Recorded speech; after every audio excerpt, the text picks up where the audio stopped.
Out there, new story. Where are those men that keep saying that female child are not important? Can you take a look at Ifunanya's dad cells and see how he's recovering? This man is alive because of her female child, Ifunanya. For some of you men out there, whenever your wife gives birth to a female child, this is how your face will squeeze like where two caterpillars had accidents. Please, rethink and take good care of your female child. It has proven that female child take more care of their parents more than male child. Many people has been asking, where are the Ifunanya's brothers? And the truth is that Ifunanya is not the only child this man bore. He born 4 kids, 2 boys and 2 girls. So where are the boys? In one of the videos Ifunanya posted about her testimony, we saw where her aunt Josephine was dragging Ifunanya out of his father's compound. There was this viral voice note going on internet by Ifunanya's aunt saying that the same woman has died. Now this now brings up question, when did this happen? A lot of us think it happened recently. Now let's hear what Ifunanya have to say about it. The next following week, I got a call from my lawyer updating me about the court case. And he said, Ifunanya, I don't know for your auntie. I said, Barrister Ralph, what happened? He told me that Josephine came into the courtroom looking so weak. Her skin was so gray. No one could barely recognize her.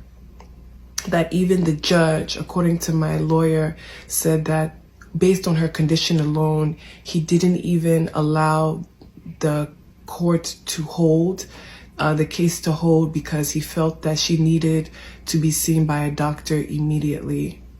When my lawyer was giving me details of Josephine's state in court, my spirit went to Psalm 35. And I said, wow, okay, no problem. I realized that maybe she had a hand in it, but I just realized then and there, why now? Why is she looking this way? Is it now that her acts are not catching up to her? I just told myself and I told my lawyers, my hands are physically and spiritually clean. June 2023, my mom came upstairs to my room and told me that she's getting word that Josephine has passed away. I was in shock. I was in disbelief. Contacted my lawyer and I asked him, is it true? And he confirmed it.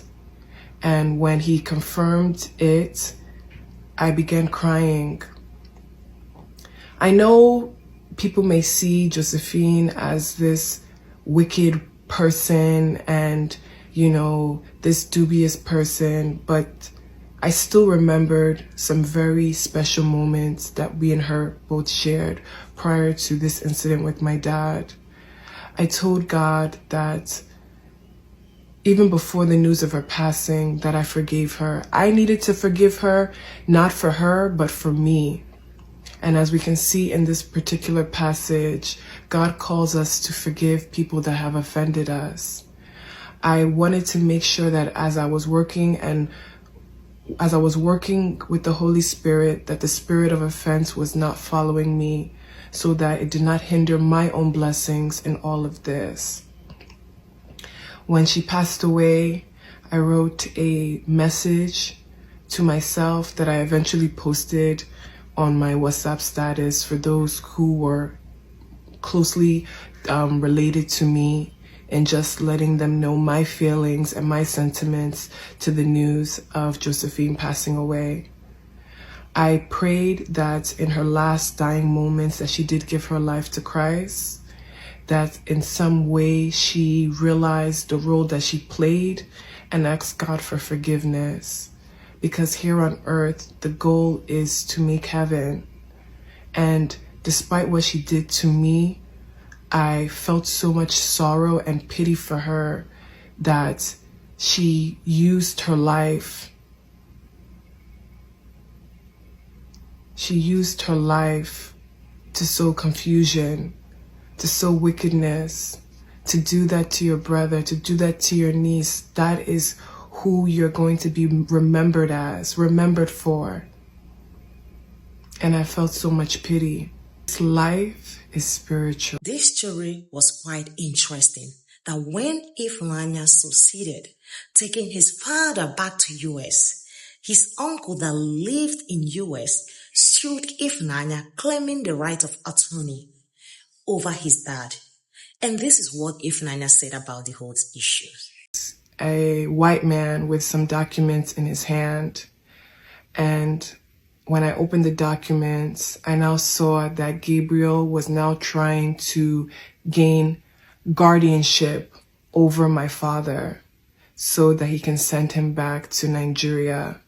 He has submitted the documents through his own lawyer here in the United States that he wants guardianship because my father is incapacitated and that he's working in the best interest of my father. When I saw those documents, I began to panic because guardianship basically means that you have full control over this person, what they do with their finances, where they live, how they spend their money. And after finishing the court cases in Anambra and to now be served with these documents that Gabriel was now trying to get guardianship over my dad, because maybe I guess he realized that his power of attorney could only take him so far. The Holy Spirit said that this court case will never see the light of day. I got a call, court-appointed lawyer that was representing my dad. He asked me a series of questions, and I said, listen, if Gabriel wants to take this matter to court, so be it. I will fight tooth and nail to make sure that this judge is given all evidence that shows that even during Gabriel's power of attorney over my father, he mishandled it. He misused my father's finances. And if Gabriel is using his own hand to cause himself damage, I'll be right there to provide all the evidence needed. 1 week later, the court-appointed lawyer for my dad said, hey, Gabriel no longer wants to proceed with, this guardianship anymore, that as long as he hears from your dad, he's asking for a 10-minute conversation with your dad just to make sure that he is okay. I said, Gabriel will never speak to my father. He will never have that right to have a 10-minute conversation with my dad. Where was that 10-minute conversation when my dad was locked up in the room? Where was that 10-minute conversation when I was asking Gabriel to make sure that my dad was okay? Where was that 10-minute conversation when he now found out how badly mistreated my dad was, and rather than coming to our aid, he only began to make more threats and be a bully to me and my family? I told the lawyer, nope. If the court case needs to continue, so be it, but I'm not going to pacify his actions with a 10-minute conversation to a man that, in my opinion, he's hurt dearly. A week later, I received a letter from Gabriel's lawyer saying that Gabriel no longer wants to proceed with the guardianship. And in my head, I said, this man, his heart, wherever it is not with God. How dare you try and get guardianship over my father?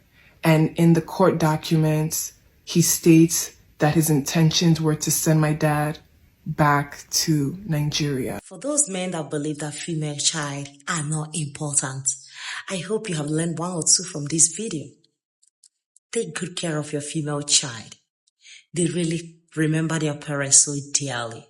And for some people that have male child, you don't have any female child, also take good care of them. Please, your children are your retirement plan.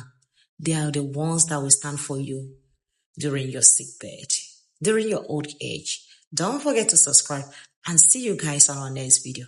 Bye bye.